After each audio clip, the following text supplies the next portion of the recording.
কোটা আন্দোলনের ইস্যুতে ধ্বংসাত্মক কর্মকাণ্ডের বিরুদ্ধে বাংলাদেশ মুক্তিযোদ্ধা সন্তান কমান্ডের বিক্ষোভ।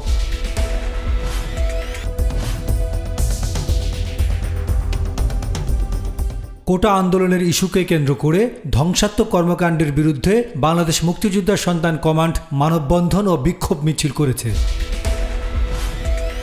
বৃহস্পতিবার জাতীয় প্রেস ক্লাবের সামনে এই বিক্ষোভ অনুষ্ঠিত হয়।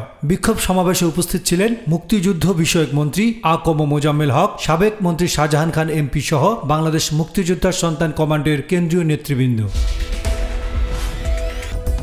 কোটা সংস্কার আন্দোলনের উপর ভর করে বিএনপি জামাত শিবির সহিংস তাণ্ডব চালিয়েছে, সরকার পতন সহ দেশকে ধ্বংস করার পায়তারা করছে বলে মন্তব্য করেছেন বক্তারা। মানববন্ধনে বক্তারা বলেন, সরকারি চাকুরিতে কোটা পদ্ধতি সংস্কার দাবির আন্দোলনের উপর ভর করে বিএনপি জামাত শিবির দেশে সহিংসতা ও নাশকতা চালিয়ে বিভিন্ন সরকারি বেসরকারি প্রতিষ্ঠানকে ধ্বংস করেছে। তারা সরকারের উন্নয়নমূলক কার্যক্রমকে ব্যাহত করার ষড়যন্ত্রে লিপ্ত হয়েছে। তারা আরও বলেন, সাধারণ শিক্ষার্থীদের দাবি সরকার ইতিমধ্যে মেনে নিয়েছে। এখন আর আন্দোলনের কোনো প্রয়োজন নেই। সভা থেকে প্রধানমন্ত্রী শেখ হাসিনার হাতকে শক্তিশালী করবার জন্য দলীয় নেতাকর্মীদের ঐক্যবদ্ধ থাকার আহ্বান জানিয়ে বিক্ষোভ মিছিল করে বাংলাদেশ মুক্তিযোদ্ধা সন্তান কমান্ড কেন্দ্রীয় কমিটি। আল আমিন সেলিম, গণমানুষের আওয়াজ, ঢাকা।